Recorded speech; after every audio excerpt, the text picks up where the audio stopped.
વાત રહી ઇન્દ્ર ભારતી બાપુની, હું તો ચોખ્ખી વાત કરું છું ને. હું ક્યાં ડરું છું ઇન્દ્ર ભારતી બાપુથી?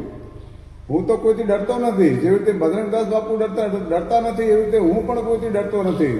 અને હું તો એક સાધુ છું, સંન્યાસી છું, નાગા સંન્યાસી છું. અને ડરવાની તો વાત જ નહીં રહી. જ્યારે આ ઇન્દ્ર ભારતી બાપુ અહીંયા આજે બે આશ્રમ છે ભારતી બાપુના, વિશ્વંભર ભારતી બાપુ અને આ રુદ્રેશ્વર જાગીર.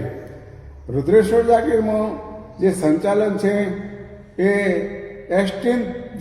એસટીનની જે ફાઇલ ખુલી એના કરતાં પણ વધારે શોભાયમાન નથી.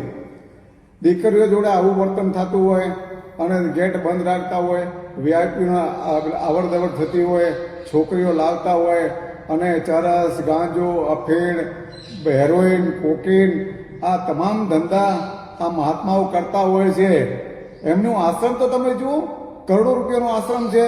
અને એને રાજા ના રહેતા હોય તો રજવાડી ઠાઠ ભોગવે છે, કારણ કે બેડમાંનો ધંધો કરે છે, છોકરીઓનો ધંધો કરે છે. અને ભવનાથ માટે તો એને ખૂબ ખોટું કર્યું છે. ભવનાથને પચાવી પાડવા માટે અનેક પ્રયત્ન એના કર્યા.